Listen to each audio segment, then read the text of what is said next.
bienvenida a todos los que están presentes aquí esta tarde y que pues, con mucho gusto los padres también de descanso de aquí de San Fernando, de la iglesia de parroquia del Carmen, pues sobre todo con mucha alegría, ¿no? y gozo pues también de celebrar estos 750 años pues, también del cambio de sede de Medina Sidonia a Cádiz y de los 600 años pues también de Ceuta. Pues lo acogemos pues sobre todo dándonos cuenta que nuestra historia y el inicio de la diócesis, para nosotros el inicio de la fe pues también en estas tierras, pues para nosotros hacer memoria de ello, hacer presente que nuestra fe viene de lejos, que la fe cristiana pues está ahí desde hace muchos siglos, que gracias al cristianismo, a la fe cristiana, pues tenemos la cultura que tenemos la vida que transmite el cristianismo, el Evangelio, Jesucristo, y de hecho pues miramos toda nuestra historia, sobre todo de la Europa judeocristiana, y vemos pues la gran riqueza, el aporte de la fe que ha supuesto para todas las personas que a lo largo de estos siglos pues, han vivido. Nuestra tierra, y sobre todo Andalucía, es una tierra que también el cristianismo nace muy pronto en la península ibérica y más pues también en esta tierra. Pues para nosotros pues hacer memoria, como decimos, es también una manera de actualizar nuestra propia fe, ser conscientes de que tenemos pues un legado muy importante, que esto nos estimula a nosotros y también nos quiere hacer también mejor cristianos, mejor practicantes, mejores seguidores de Jesús, ¿no? Quiero pues agradecer pues también a la comisión de este aniversario del cambio de sede, a don Francisco Conde, pues también como comisario, empeñado en hacer pues también más vivo esto en nuestra diócesis, pues también a Juan Felipe, ¿no? Pues también por estar esta tarde aquí y también presidirnos, a don Manuel Bustos pues también con estas palabras y bueno, esta conferencia que nos impartirá sobre pues también la reforma católica, ¿no? Presente pues también en nuestra iglesia, en la diócesis de Cádiz y la iglesia española, ¿no? Bienvenido a todos y como le digo pues le doy la palabra pues a los distintos pues, también acompañantes de la mesa.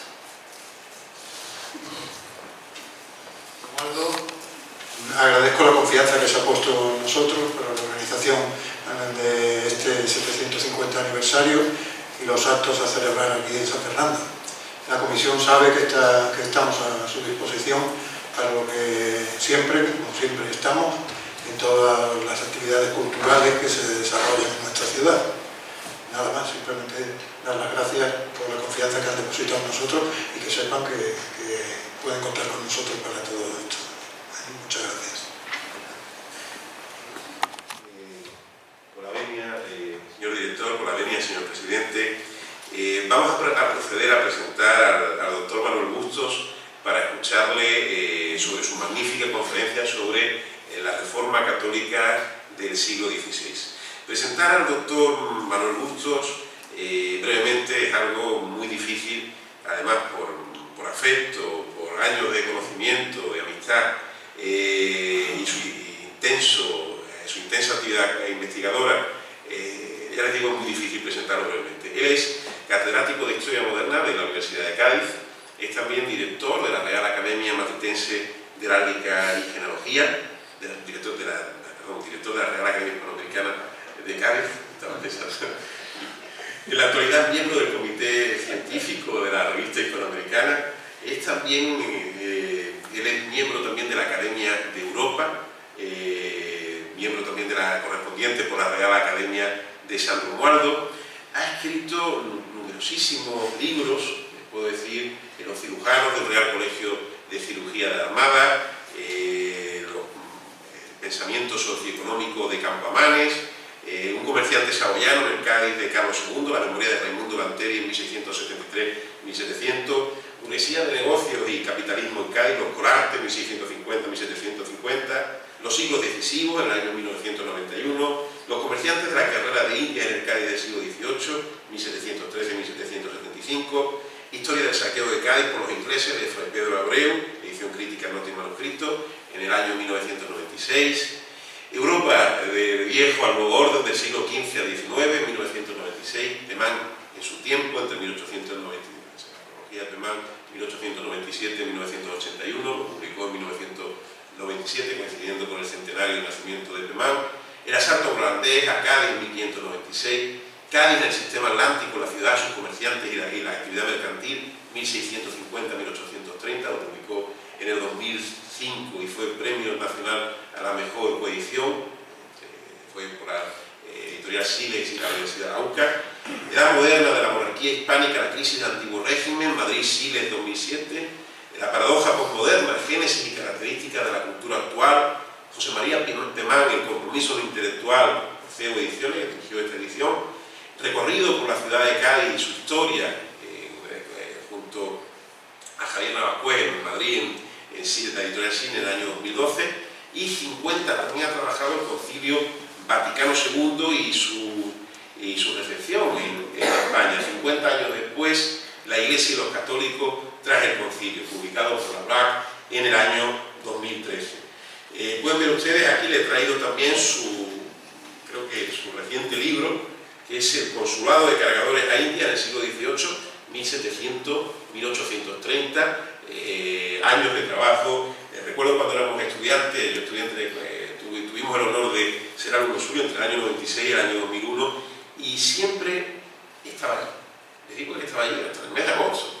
Cuando uno iba por placer a leer, estaba allí, no estaba en la playa. Era un profesor que infundía ese respeto académico, pero también humano. Sabías que también podías acercarte a él, podías tener esa cercanía sin que ello fuera en detrimento de una mejor evaluación. Por supuesto, él siempre era totalmente riguroso. Ya por último, decirles que el doctor Manuel Bustos, también entre los puestos que ha desempeñado en la universidad, ha sido director del Departamento de Historia Moderna de la UCA entre el año 80 y el 86, vicedecano de la Facultad de Filosofía y Letras, director de la Escuela de Formación del Profesorado de FB, la Escuela de Magisterio Virgen de Europa, coordinador del programa Erasmus de la Unión Europea. Desde el año 2004 fue patrono de la Fundación Universitaria San Pablo CEU. Ha sido coordinador también de titulación académica del programa de movilidad Erasmus Sócrates y ha sido también comisario de diversas exposiciones, entre ellas también la de Pemán. Por último, decirles que es articulista, lo leerán constantemente en el Grupo Llorí, en el Diario de Cádiz, en los periódicos, ya les digo, que se edita también en el Diario de Sevilla. Ha sido director también de sendos vídeos y DVDs de carácter científico divulgativo sobre Cádiz en el siglo XVIII. El pasado año ha sido magnífica su labor sobre el traslado de la Casa de la Contratación. Sin más, les dejo con el doctor Manuel. Gracias. Y gracias a ustedes, empezando por el presidente de mi academia, porque yo también soy académico de San Romando, que preside, al padre Serafín, que en nombre de los carmelitas por nos da su acogida esta tarde, al almirante Baturone, a nuestro concejal Daniel, y bueno, no sé si se me escapará alguno por ahí, pero en fin, el señor Bocanegra también que está ahí, que sabe mucho de estos temas referidos a Lutero sobre todo, y a la Reforma Protestante, y a todos ustedes por su buena voluntad de venir aquí esta tarde a estas horas intempestivas en las que uno debe de estar pues, paseando por la calle Real, o de compras, o tomándose una cerveza, o tomándose un café con un trozo de tarta y esa centenaria ya cafetería que tienen ustedes enfrente del Palacio de Congresos aproximadamente. Bueno, han hecho ustedes este esfuerzo de venir hasta aquí a escucharme y simplemente pues espero felicitarles. Así que gracias. Y sin más preámbulos, pues pasamos a exponer el tema que creo o quiero que sea claro, lo más claro posible, que no se aburran ustedes demasiado, porque bueno, tienen sus aspectos, digamos, un poco complejos en la explicación, y todo esto hay que resumirlo en menos de una hora. Porque si dura más de una hora empiezan ustedes a moverse en los asientos, empiezan ya a picarle buena parte del cuerpo, se empiezan a levantar, se tienen que marchar, les surgen Entonces hay que procurar siempre, cuando se da una conferencia, nunca se debe esperar a que se empiecen a mover demasiado en el asiento los espectadores, porque esto ya es un síntoma de que uno tiene que ir cortando. Así que, bueno, sin más preámbulos, ahora sí. Este año pasado conmemorábamos el comienzo de lo que se denomina la Reforma Protestante, es decir, el punto de arranque de esa reforma, saben ustedes que fue lo que la tradición dice de Lutero, que clavó esas 95 tesis, donde él criticaba pues, una serie, digamos, de abusos que él entendía que existían en la Iglesia, en la capilla del castillo de Wittenberg. Bien, esto no sabemos si realmente lo clavó allí, sabemos efectivamente que esas tesis existieron y han llegado hasta nosotros, pero no realmente si fue allí donde se clavaron, pero eso es lo que la tradición cuenta, digamos, desde el comienzo de la Reforma. Los acontecimientos se precipitaron, queridos amigos, muy rápidamente, hasta el punto de que lo que aparecía en principio como un hecho aislado de una sola persona se convirtió pronto en un fenómeno, primero, digamos, de grupos y luego, posteriormente, digamos, un fenómeno social y un fenómeno político y un fenómeno, incluso, podríamos decir, económico-cultural. Bien, tanto es así que la Reforma Protestante se va a extender bastante rápidamente por Europa y va a tocar pues, muchos países de Europa. Algunos han permanecido, entre comillas, fieles al protestantismo. Digo entre comillas porque, como saben ustedes, el proceso de secularización, digamos, pues está afectando a toda Europa, no solamente a la parte católica, sino a la parte protestante, pero digamos que se mantienen fieles, me refiero a la tradición protestante, y esos países, pues ya digo, son hoy día, como saben ustedes, todo el norte de Alemania. Alemania está dividida, como ya lo fue en la época luterana, tenemos toda la parte de los países escandinavos, la zona de Escocia y de Inglaterra, tenemos también la parte de Holanda, bien, y algunos otros países que podríamos agregar también, me gustan los ortodoxos, que eso ya forman parte de otra familia, ¿no? Bien, esta es la realidad que nos hace ver la importancia de este acontecimiento. La importancia de este acontecimiento y cómo muchas veces en la historia, esto lo sabemos los historiadores muy bien, cuando un hecho aparentemente, es decir, pues ya digo, sin importancia, inicialmente, pues se convierte por una serie de circunstancias que lógicamente encuentran a su paso y que lo favorecen en un hecho realmente histórico de calado y de duración, de larga duración, puesto que hoy día pues sigue existiendo, digamos, esa diferencia ya mucho más atenuada por los cambios que ha habido en la Iglesia Católica, pero también, lógicamente, por ese proceso de secularización general que ha tenido Europa, que llega, por lo tanto, hasta nuestros días, desde el siglo XVI hasta nuestros días, es decir, 500 años, que se dice pronto. Bien. Bueno, esta reforma protestante, que se extiende, ya digo, porque encuentra un terreno abonado para hacerlo, hay una serie de circunstancias que no puedo explicar aquí, que en mi curso de Historia de la Iglesia, que estoy impartiendo pues, en el Hospitalito de Mujeres, pues aquí hay algún alumno que lo sabe, pues hemos hablado más largo y tendido de cuáles son los presupuestos de la Reforma Protestante y cómo la Reforma Protestante pues, se fue difundiendo. Aquí me tengo que ocupar solamente de, digamos, lo que fue la respuesta de la Iglesia Católica a esa Reforma Protestante, es decir, lo que denominamos la Reforma Católica, que da título a esta conferencia, la Reforma Católica. No me gusta utilizar el nombre de Contrarreforma, que en algunos momentos, en algunos manuales apareció con bastante suerte, digamos, puesto que se extendió también este nombre, pero no me parece porque no es una mera contrarreforma, no es simplemente una reacción contra el protestantismo, sino que el concilio, que ya adelanto va a ser, digamos, el motor de esa reforma católica, pues de alguna manera ya con anticipación, digamos, o mejor dicho, se va a ocupar de otros aspectos más que de contestar a los protestantes, se va a ocupar de otros aspectos más, y aspectos importantes en la Iglesia. Bien, pues entonces digamos que la reforma, cuando se produce el protestantismo y se va extendiendo, encontrando apoyos tanto políticos, insisto, culturales, etcétera, pues lo que sucede es que bueno, se intenta, como es lógico, llegar a una conciliación, es decir, llegar a más que un acuerdo, tratar de a los protestantes integrarlos de nuevo en la Iglesia Católica, puesto que Lutero había quedado excomulgado, como saben ustedes bien, ¿no? Y esto se intentó en varias ocasiones, entre otras cosas porque ahí había un protagonista que a nosotros nos afecta mucho, que es el emperador Carlos V. Ustedes saben que el emperador vivió unos años muy dramáticos, muy duros.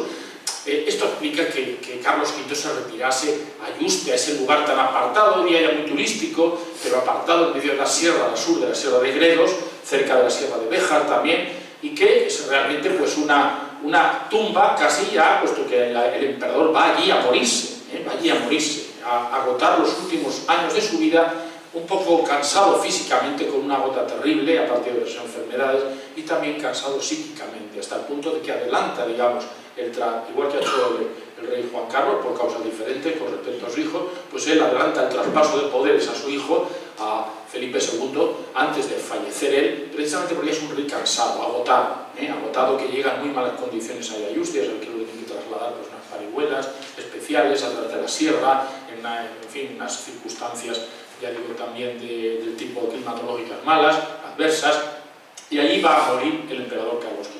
Sigue dirigiendo todavía, teniendo contactos con el hijo, y sigue dirigiendo un poco, digamos, perdonen la expresión, el cotarro, pero realmente ya él no es ni rey ni emperador. Bien, es Felipe II el que toma la batuta, con más energía, más joven, etc. Bueno, pues Carlos V, o el emperador Carlos, como ustedes quieran, pues realmente acaba su vida un poco entristecido, porque no ha logrado calmar la guerra civil que ha estallado entre sus súbditos. Él llega al trono, como saben ustedes, con unas pretensiones de unificar toda Europa bajo el imperio. Es por eso la Unión Europea lo considera un premio Carlos V, que se otorga periódicamente, no sé cada cuánto tiempo, precisamente a todos aquellos que han forjado o que han apoyado la unidad europea.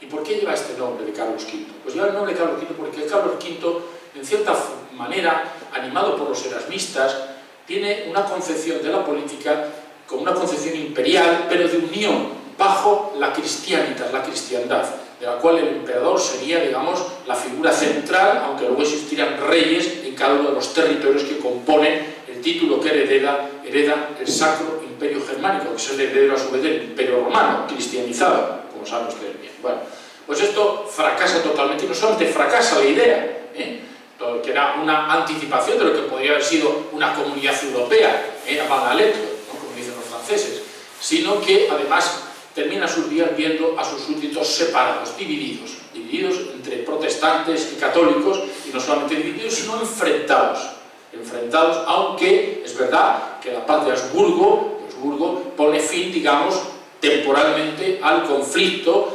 otorgándoles una fórmula salomónica, aunque se suelen terminar muchas veces estos conflictos, una fórmula salomónica que consiste esto para ti, esto para mí, y no nos peleamos.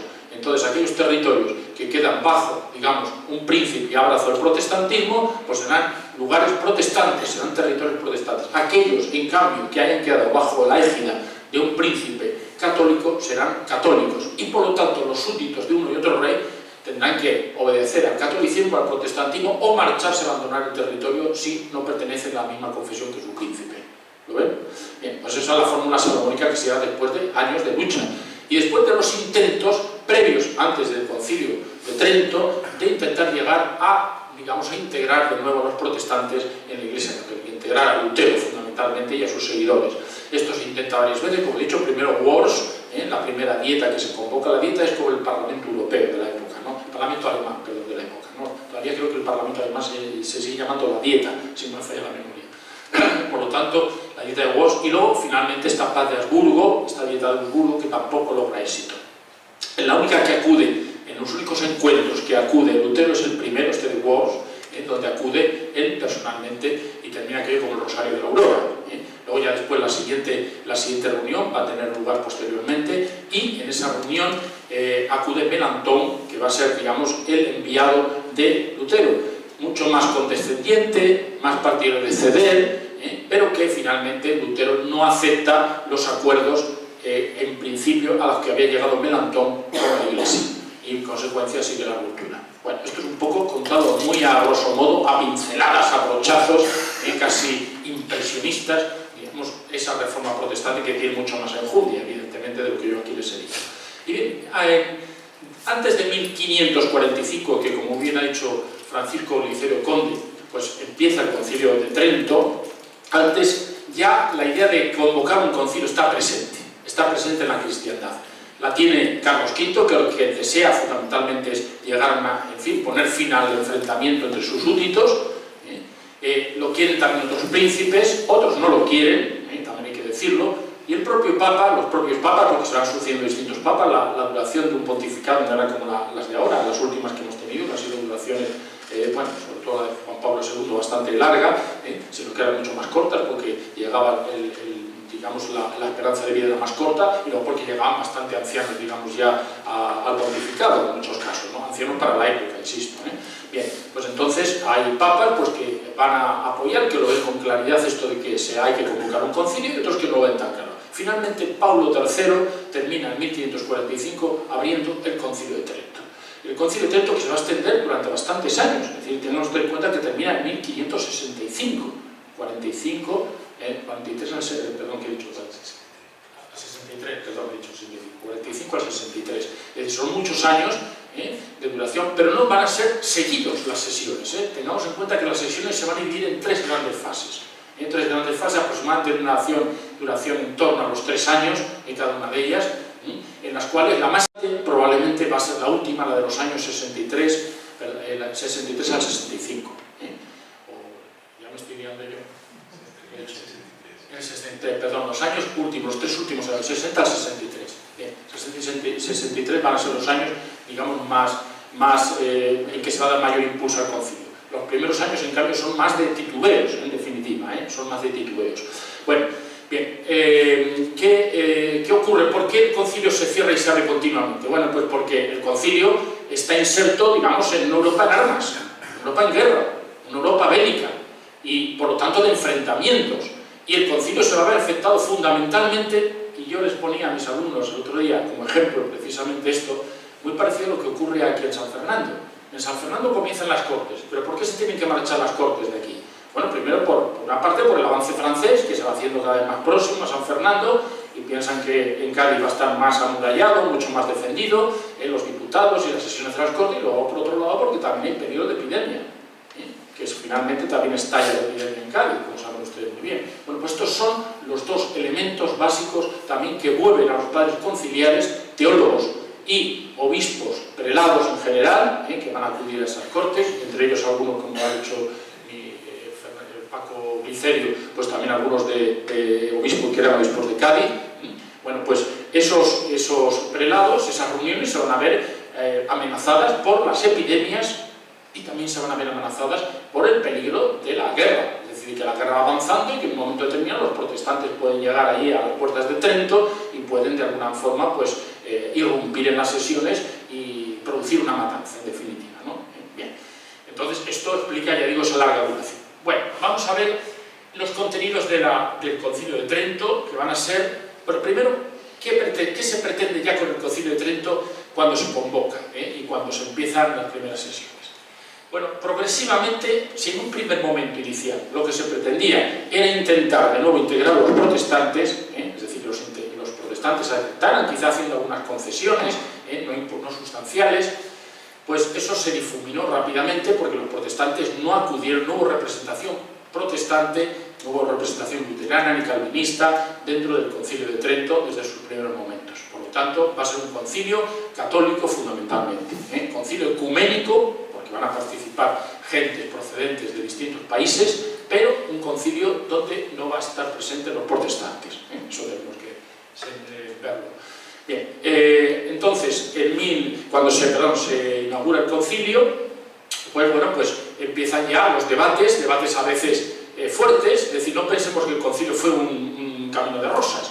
Los debates fueron firmes y fuertes en algunos momentos, es decir, las noticias que tenemos del concilio documentales son de que a veces pues, se entró en una profunda disquisiciones teológicas.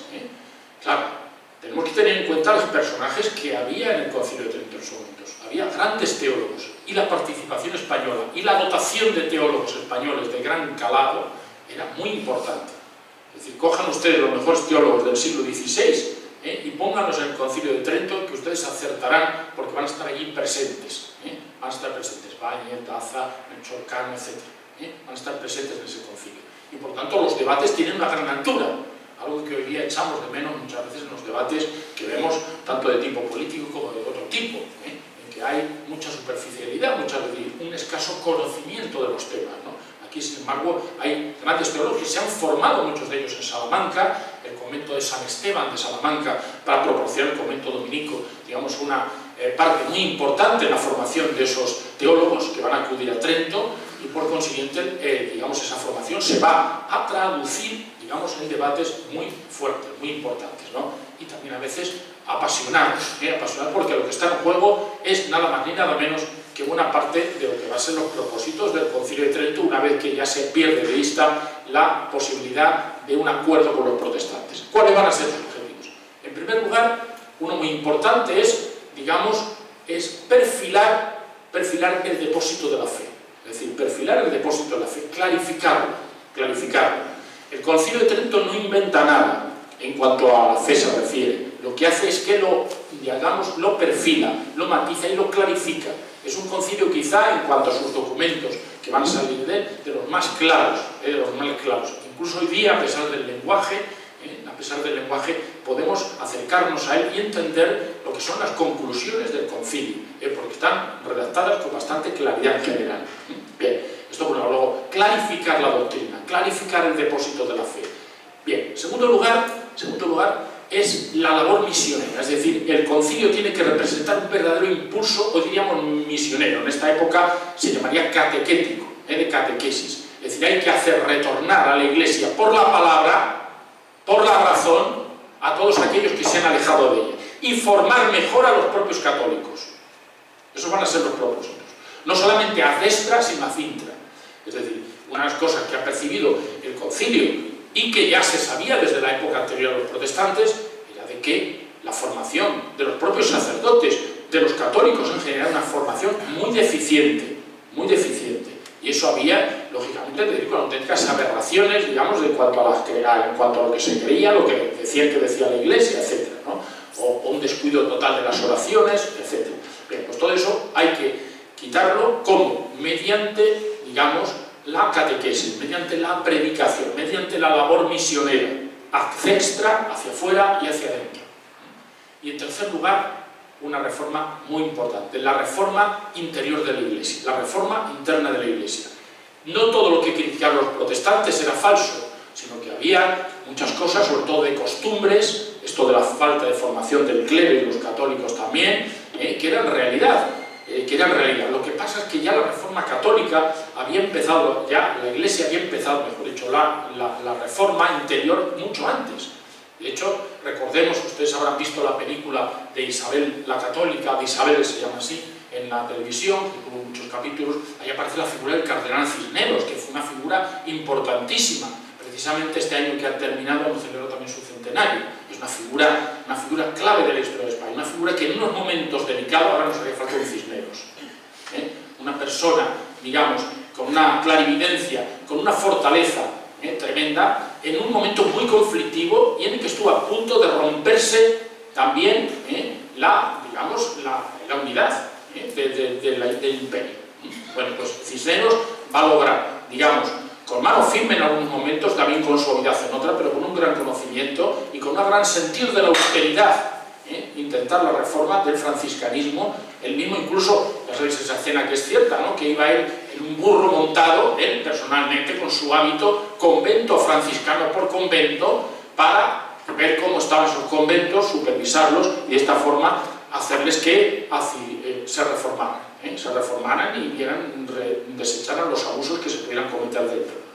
Bien, pues esto que es una realidad con Cisneros también se hizo en otras órdenes religiosas, que en marcha el Concilio de Trento va a ser la reforma de la casa que hoy nos acoge, la reforma carmelita, que para nosotros es una de las grandes reformas de la Iglesia, que precisamente surgen al calor precisamente de este ambiente reformista, de este ambiente purificador que necesita la Iglesia.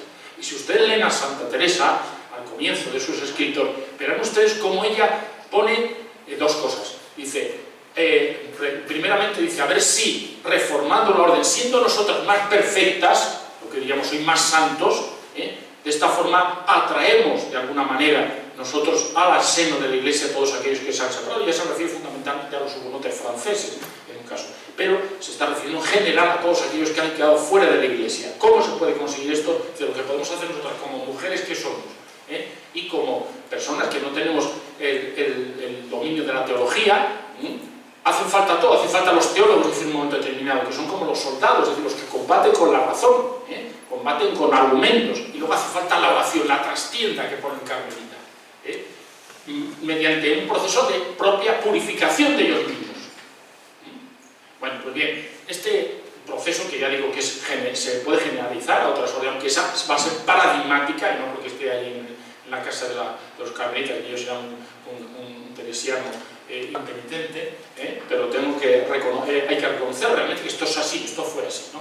Bueno, pues entonces, como he dicho, esa reforma ya está en marcha, pero había que culminar esa reforma, y esa reforma tenía que llegar, queridos amigos, también al alto clero, tenía que llegar a los presbíteros, tenía que llegar a los cardenales, tenía que llegar a los obispos, que muchas veces, de hecho, ustedes daros cuenta de que habíamos salido en poco tiempo del periodo renacentista, caracterizado por papas simoníacos, por papas que tenían, digamos, practicaban la simonía, ya lo he dicho, que practicaban, pues, no se casaban, tenían hijos, cometían, digamos, delitos económicos, llamaríamos hoy, etcétera, etcétera. Es decir, que dejaba mucho que desear, y esto era conocido por esos doctrinalmente fieles. No puede ser un sinvergüenza, pero la doctrina es la doctrina, y ser consciente de su pecado, de ser pecadores, ¿no?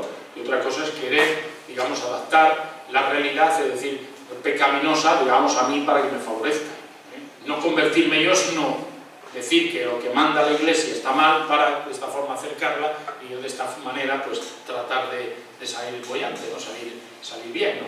Bien parado. Bueno, en fin, como estaba diciendo, salimos de un periodo de los papas renacentistas y entramos, lógicamente, y por lo tanto había quedado la huella de un papado que faltó de una gran conversión. Bueno, pues esto también se lo va a proponer el Concilio de Trento. Bien, pues visto los propósitos, los tres grandes propósitos, no se les olvide: misión o evangelización, o catequesis, como quieran ustedes, reforma interior de la Iglesia, fijación doctrinal, clarificación doctrinal. Esos tres elementos van a ser un éxito dentro del Concilio de Trento, a pesar de esas vicisitudes y a pesar de que en determinados momentos parece que el Concilio va a cerrar sus puertas antes de terminarse, que aquello no hay manera de concluirlo. O sea, tuvo grandes crisis en todo ese periodo de tiempo el Concilio de Trento, hasta el punto en que en algún momento determinado se piensa en, bueno, esto no va adelante, esto hay que clausurarlo, y de nuevo, digamos, el apoyo de prelados, de papas, del propio emperador, va a hacer el que aquello continúe y que culmine finalmente, y que culmine exitosamente. ¿Y por qué culmina exitosamente? Pues mirad, porque hay un antes y un después en la historia de la Iglesia, antes del Concilio de Trento y después del Concilio de Trento, en donde después del Concilio de Trento la Iglesia va a ser otra cosa y los fieles van a ser otra cosa a lo que eran antes.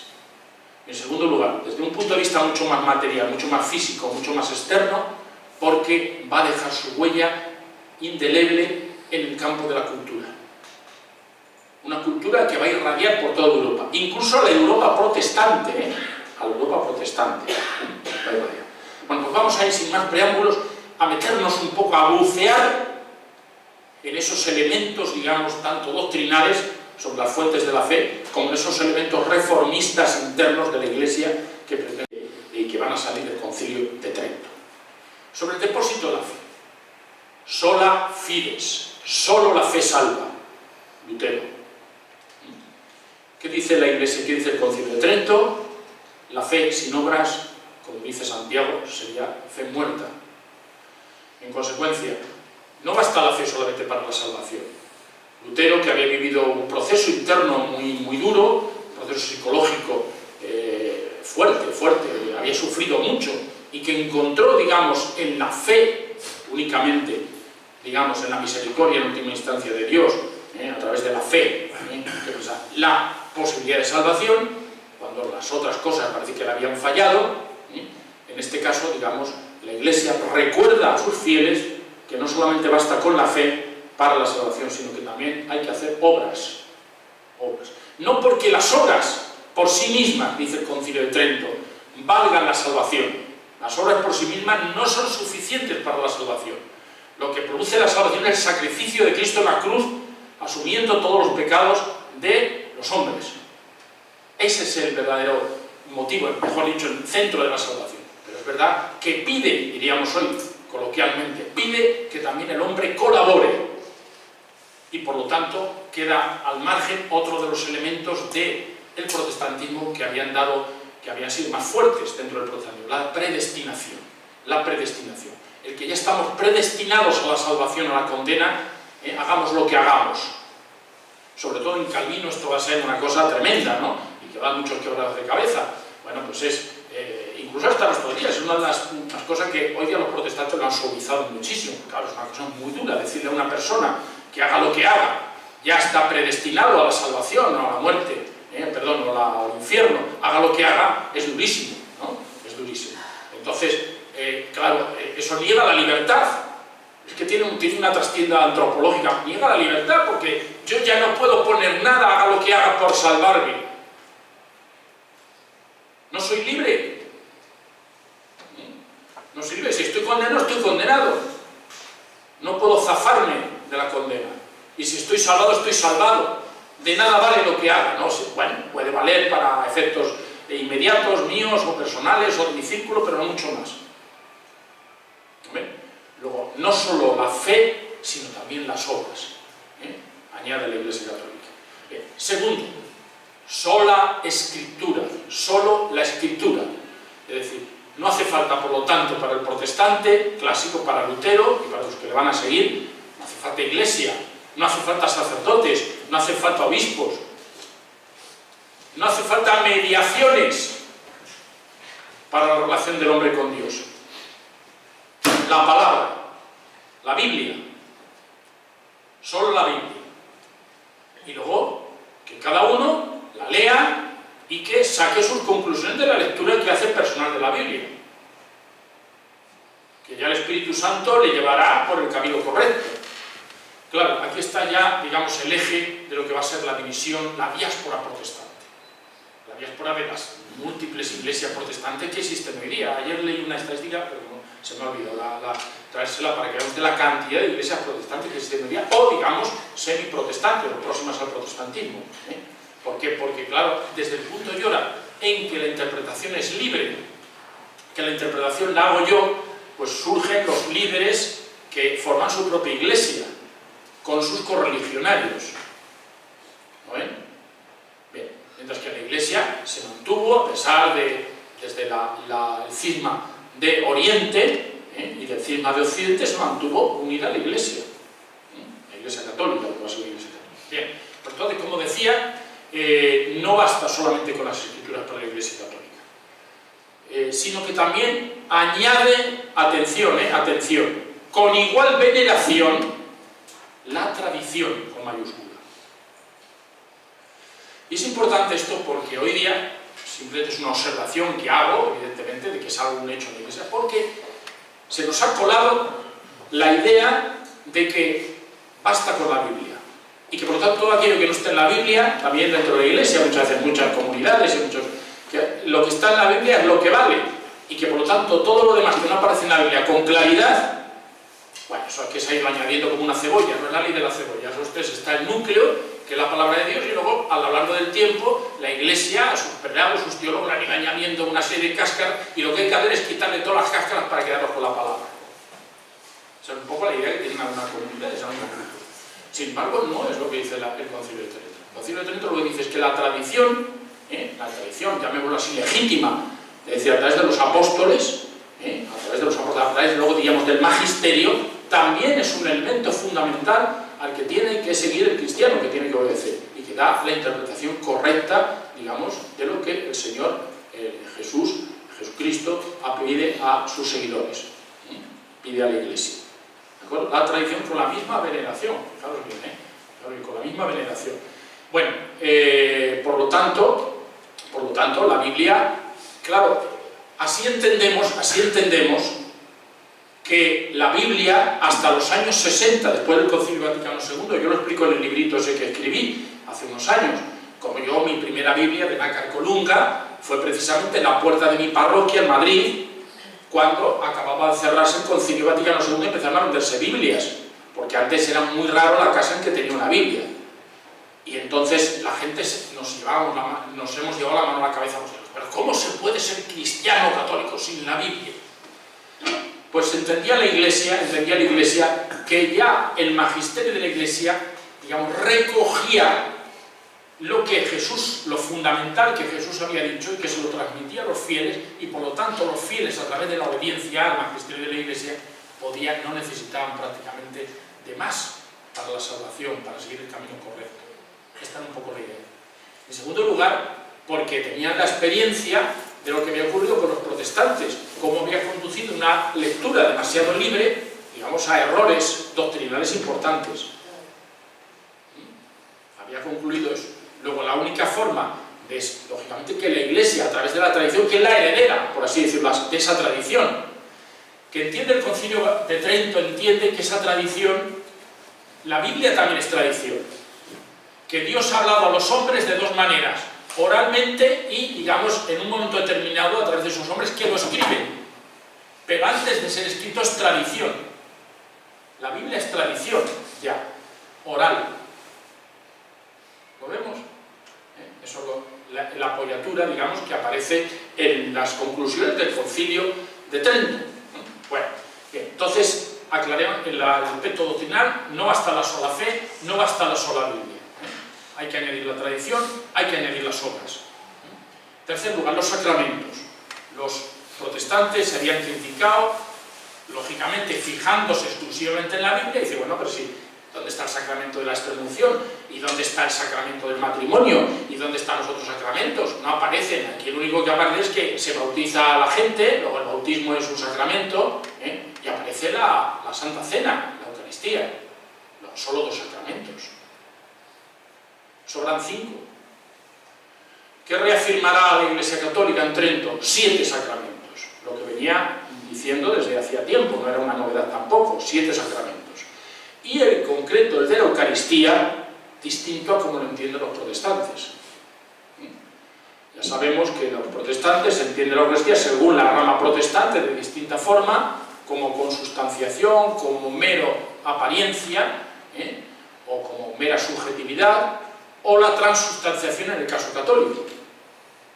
No solamente apariencia o Jesús en el Espíritu está en la Eucaristía, las especies de pan y vino, sino que está presente en cuerpo y alma en el pan y el vino, que se consagra.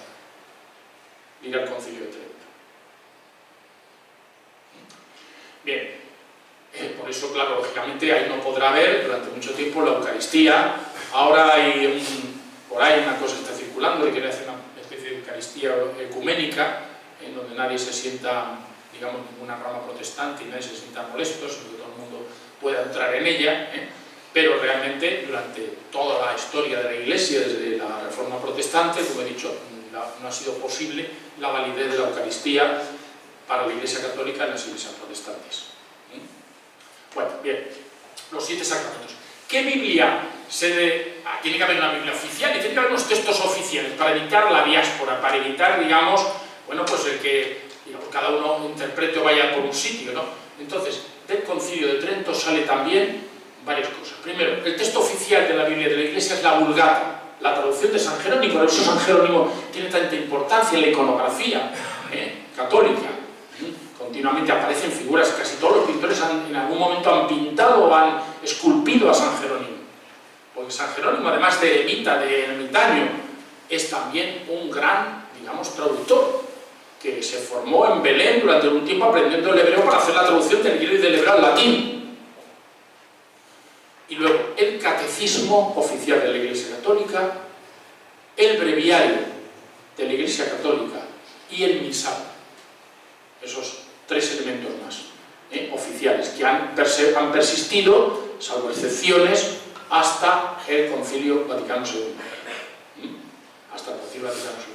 Son el misal, como recordamos los que son aquí más mayores, el misal en latín, que se utilizaba antes, que llevaba la gente con su librito para irlo siguiendo, ¿no? en la Iglesia. Yo soy de la transformación yo he vivido, en el libro lo digo, he vivido el cambio. Yo soy de la generación del cambio, ¿no? O sea, mi primera memoria de las misas eran las misas en latín, con el coro de la escolanía de los sacramentinos cantando de fondo. De repente, año 70, debía ser, año 68, 70, desaparece la escolanía, se introducen las guitarras, desaparece el órgano y desaparece la misa en latín, ¿no? Y empieza, que no está prohibida por el Concilio Vaticano II, de atención, no está prohibida, al contrario, es que enseguida todo el mundo pues, se volcó sobre la misa en la lengua vernácula, como los protestantes. Lo que hacen es que la Biblia traduce en la lengua vernácula, una de las traducciones va a ser la de Lutero, una de las traducciones de la Biblia, en alemán. Además es una joyita encontrar una edición príncipe de la obra de la primera edición de Lutero, porque está en el gótico alemán. Es una letra preciosa, es decir, que es una Biblia muy hermosa desde el punto de vista incluso, ya digo, físico, desde el punto de vista cultural.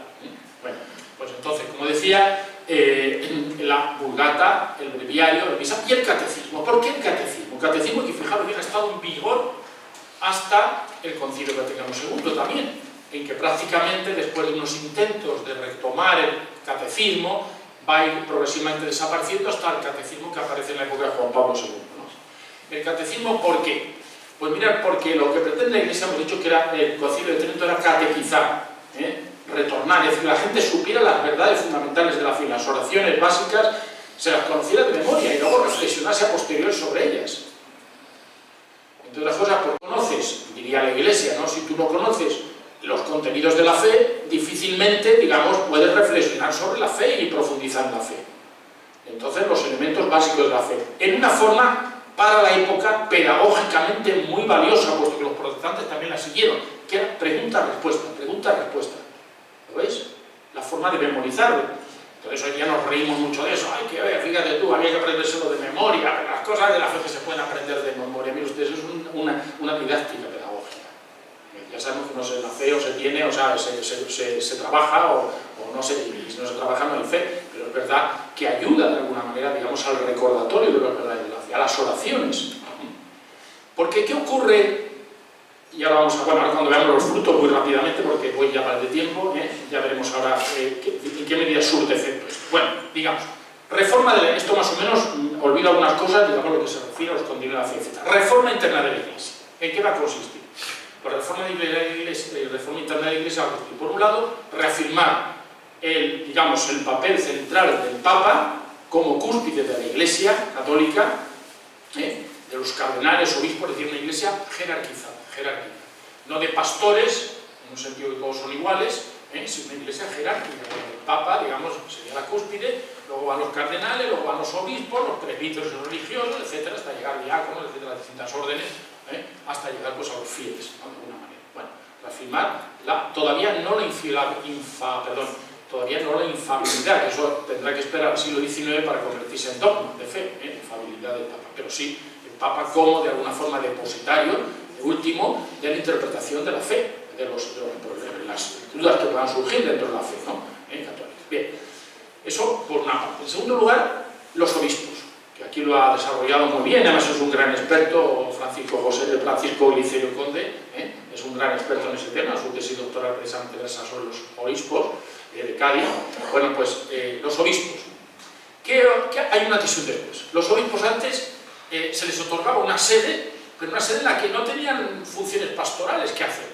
No tenían, porque era como algo honorífico, ¿no? Igual que cuando se le da a alguien honores, porque se va a jubilar y va a morir dentro de poco, y ya se le da algo honorífico, o bien, digamos que no va a tener que hacer gran cosa, simplemente se le reconoce pues, una labor, lo que sea, ¿no?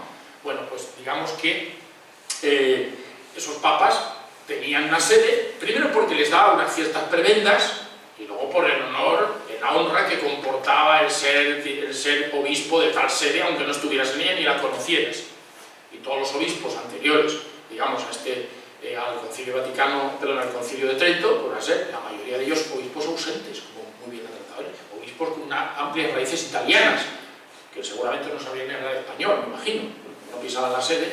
Entonces había pues, otra persona que lo sustituía en las labores, digamos, de cuidado pastoral, etc., los cabildos que tienen una importancia muy grande, los cabildos catedralicios, en las ciudades importantes, etcétera, etcétera. ¿Pues? Bien, entonces, a los obispos, ¿qué se les pide? Primero que sean pastores, que sean austeros, que vivan en su sede, que formen a sus sacerdotes y que sean ellos hombres formados en la fe y en los conocimientos básicos que necesita pues, un prelado, digamos, de su tiempo. ¿De acuerdo? Bien, entonces, vamos a ver cómo a partir de ese momento, hemos visto el caso del obispo Zapata, que es el que va a tocar realmente, porque el anterior, García de Haro, pues realmente lo que hizo es dejarse ir un poco en el tema de la aplicación del Concilio de Trento, no hizo gran cosa, pero sí, Zapata sí va a tomar las riendas del Concilio de Trento y va a hacer una serie de cosas, en fin, que ahora enumeraré muy rápidamente, bueno, para aplicación del concilio. Y va a ser ya un obispo hasta que sea nombrado obispo de Pamplona, va a ser, digamos, un prelado que va a estar en Cádiz. Tiene una calle dedicada a Antonio Zapata, lo podéis ver, ¿no? Incluso en Cádiz, ¿no? Aquí no sé si tendrá una calle, no sé si en Cádiz sí que tiene una calle pequeñita, pero una calle, ¿no? Al final. Bueno, pues estos obispos, que además de residir ahí, además de dar ejemplo de austeridad, de todas esas prebendas un poco, digamos, en fin, que lo único que hacen es dar una visión del episcopado mala, pues deben de ser evitadas, y bueno, pues estos obispos se les encarga expresamente la formación de su clero diocesano. Y para ello se arbitra una fórmula que no existía hasta entonces. Existían los colegios y las universidades, los colegios donde se formaban los sacerdotes. Las órdenes religiosas tenían sus propios centros de enseñanza, propios. Voy a decir los jesuitas, ¿no? Que ya han salido aquí, los jesuitas, pero que los demás también tenían sus propios centros. Pero para el clero diocesano, el clero secular, que os decimos, no el clero regular, no existían seminarios como tal. Colegios seminarios, en realidad son colegios seminarios residencias, porque además se pide que los alumnos residan durante los años de sus estudios en esos centros. Y así es como nace, queridos amigos, el Seminario de San Bartolomé. Y así es como surgen los demás seminarios a lo largo de todo el mapa español y del mapa, digamos, de otros países católicos, donde a través de unos estudios establecidos previamente, lógicamente bajo la supervisión del obispo y de aquellas personas que designen el obispo, se forman los sacerdotes en los distintos grados que va a tener el sacerdocio, distintas órdenes o subórdenes, hasta llegar, digamos, a la orden suprema del presbiterado. Admitiendo en el caso de Cádiz dos tipos de alumnos, no puedo entrar en ello, los dos tipos de alumnos. Uno que son los alumnos pobres, digamos, se pide que se ocupen fundamentalmente de aquellos alumnos que quieren ser sacerdotes pero que no tienen dinero para ir, que le pague el obispado, les pague los estudios, pero también se admiten los llamados porcionistas. Los porcionistas eran más ricos y esos podían aportar, a algunos se les pide que aporten en la Constitución de Zapata, se pide que aporten la cama y un arca de dinero, un arca para llevar las prendas, antes se va todo en arca, o sea, con el baúl de la piquera, pues usted el baúl de la piquera. ¿Por qué la piquera iba con baúl? Pues iba con baúl porque lleva muchas cosas, las ropas que también tienen como las maletas que hay que meterlas de cualquier forma, llevar un pedazo de maleta aquello que pesa más que el propio cuerpo del que lo lleva. Entonces, el baúl, y en el baúl iban pues las prendas, lógicamente, de vestimenta necesarias. Los otros se les vestía, a los pobres se les vestía. Y se dice expresamente en la Constitución que sean tratados en igualdad de condiciones, sin hacer diferencia ninguna. ¿De acuerdo? Eso sí, para honrar, y era muy propio de la época, el ingreso de estos alumnos en Cádiz, en el Seminario de San Bartolomé, que es la vocación que va a coger, se les pedía, digamos, pues lo que se pedía esto, para entrar en los gremios, en las hermandades, las cofradías, en el ejército, etcétera, etcétera, limpieza de sangre, no tener antecedentes, no tener parientes próximos o semipróximos, digamos, de otra religión, heréticos o lo que sea, o musulmanes o judíos, se les pedía eso con todos los idiomas.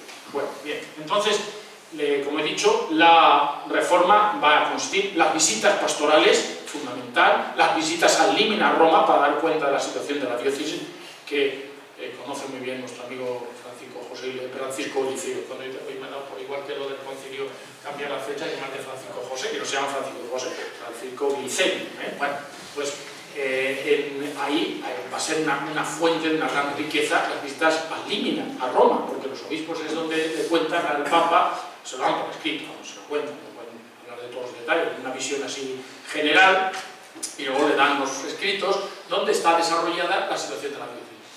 ¿Cuántos sacerdotes tienen? ¿Cuántos diáconos? ¿Qué cosas del tipo moral o que se observan en los fieles? ¿Qué falta de iglesias hay? ¿Qué iglesias poseen? ¿Cuántos conventos? Etcétera. Un testimonio muy rico para el historiador. Una documentación muy rica. Bueno, las vistas al Límina, etc. Bien. Ahora se necesita soldados de la fe. Soldados de la fe. Con cañones, baterías, barcos, helicópteros. No. La compañía de Jesús, no orden de Jesús, compañía de Jesús. El nombre ya es significativo, ¿no?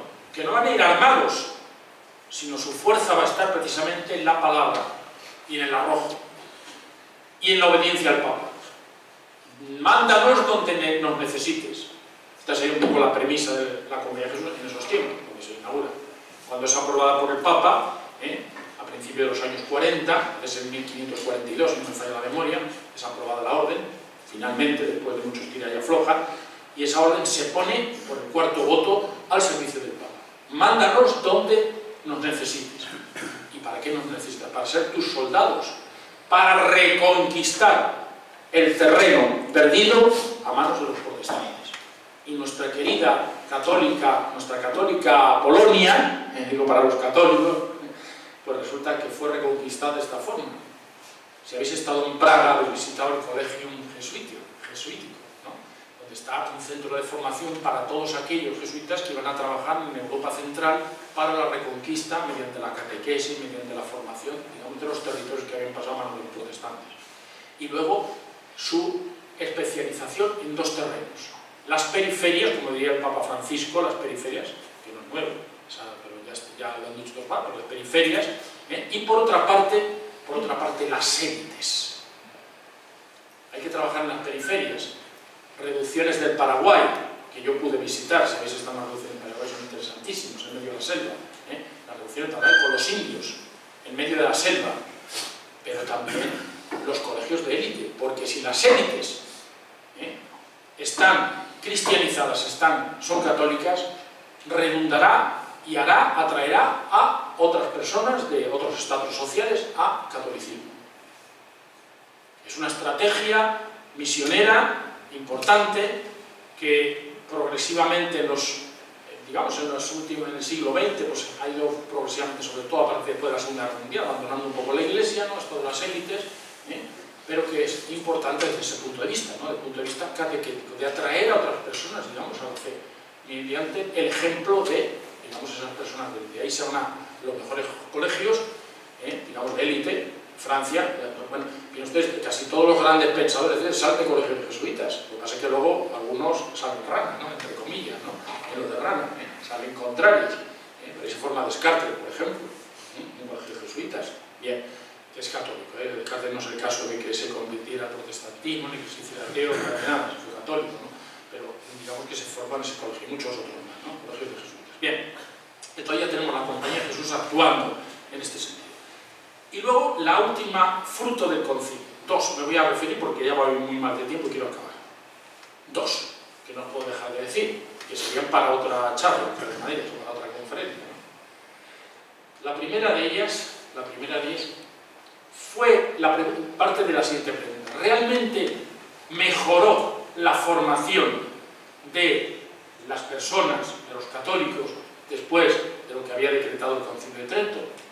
Bueno, tenemos una forma de aproximación, los historiadores no nos han quedado fuentes así claras, porque en esa época no existen las fuentes estadísticas, ¿no? Es una época preestadística, finales del XVI, principios del siglo XVII. Época preestadística, no se preguntaba a la gente continuamente, bueno, ¿quién va a quedar el primero?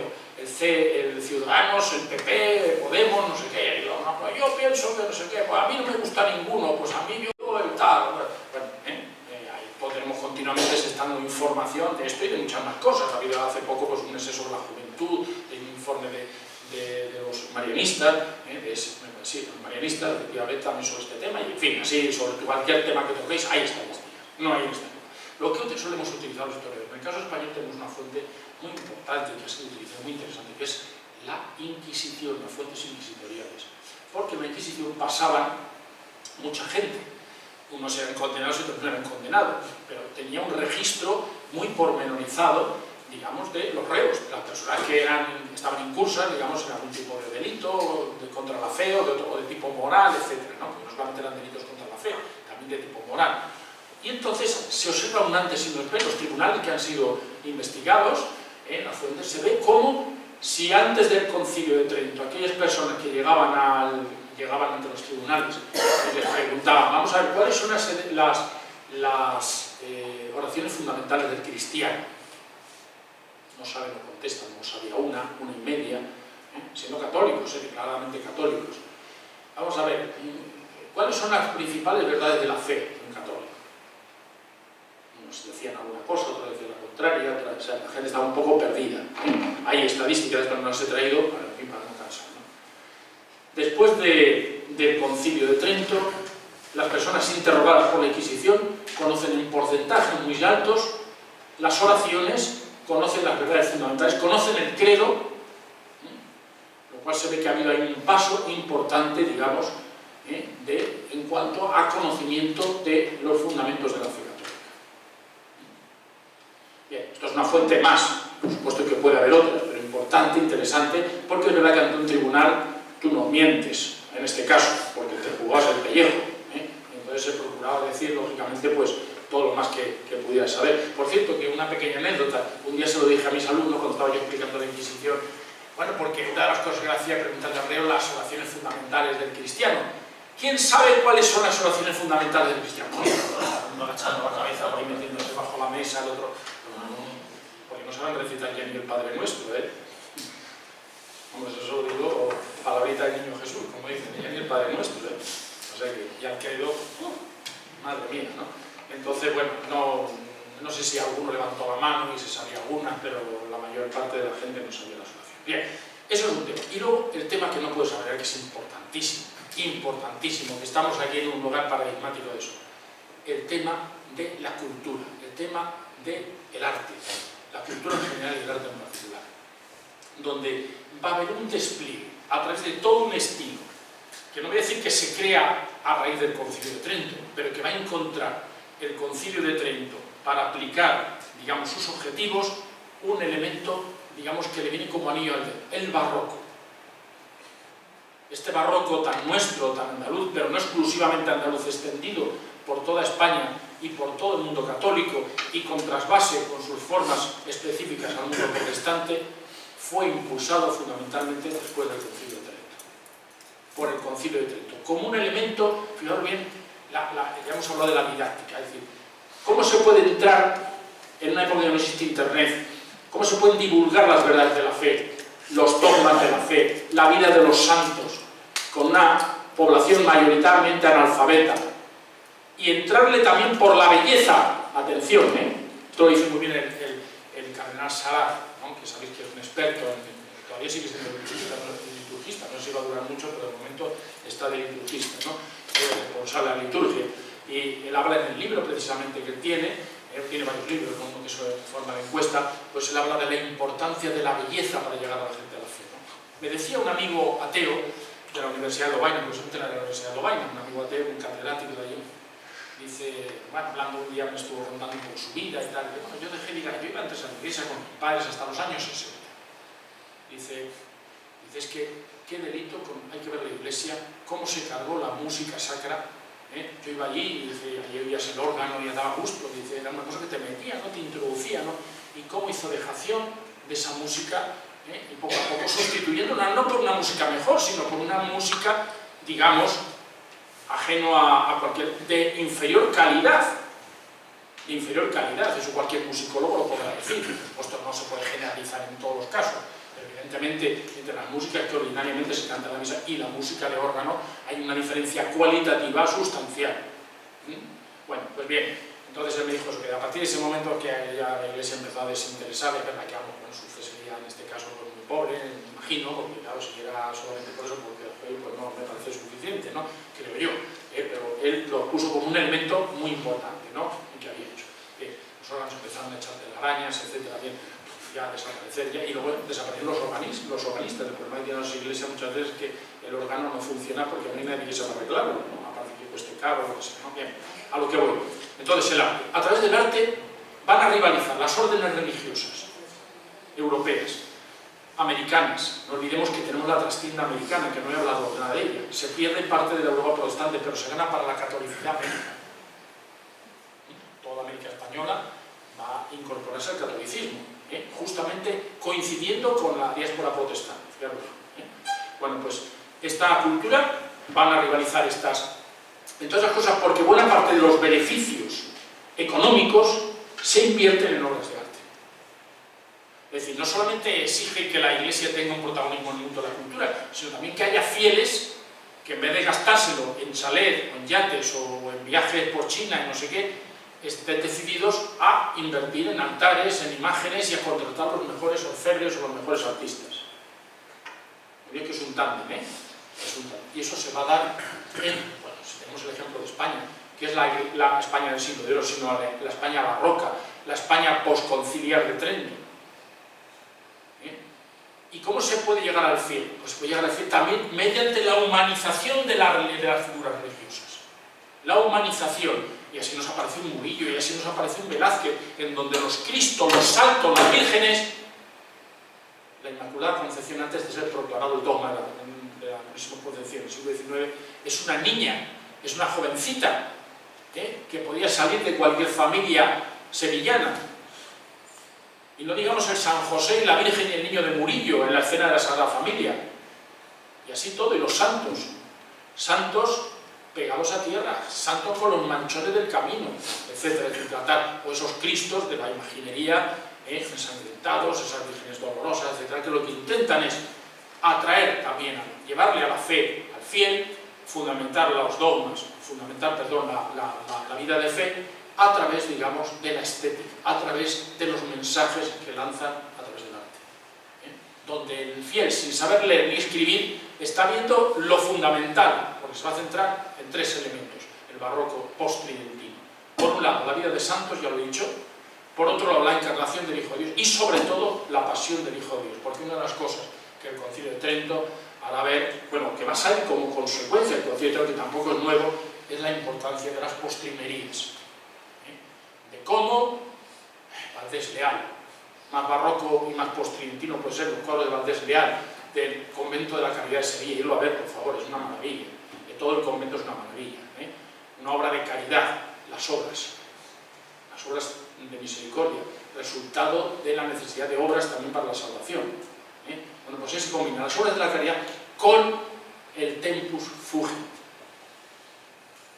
El tiempo huye, se nos va entre las manos de los dedos. Y al final, ¿qué queda?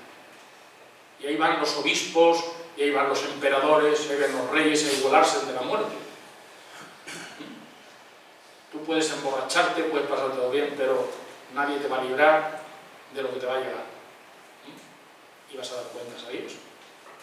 Y eso hará hincapié, digamos, esta iglesia post-tridentina en muchos de sus cuadros, recogiendo un poco una tradición que viene del medievo y que llega incluso, pues, Trento va a llegar hasta el Concilio Vaticano II prácticamente intacto, acordaos de las escenas del infierno, no el convertido si crees en el Evangelio. Recuerda que polvo eres y en polvo te convertirás. Que se decía cuando se tomaba la ceniza. Queridos amigos, termino ya. Esta es la obra del Concilio de Trento, concilio de gran duración, como hemos dicho, puesto que estuvo vivo. Ha habido, después del Concilio de Trento, solamente otro concilio igual de importante, es el Concilio Vaticano II, porque el Concilio Vaticano I no tuvo la relevancia que tuvo, aunque se declararon dogmas, la infalibilidad, etcétera, que van a tener estos dos concilios. El Concilio de Trento va a estar vigente durante el siglo XVII, XVIII, XIX y buena parte del XX, 3 siglos y medio, con repercusiones no solamente en la vida de la Iglesia católica, sino en iglesias protestantes, y con repercusiones a través de la cultura, de la economía, de la sociedad, en el resto, en el conjunto, digamos, de la sociedad europea y americana y de otras zonas de la edad moderna y de la edad contemporánea. Muchas gracias.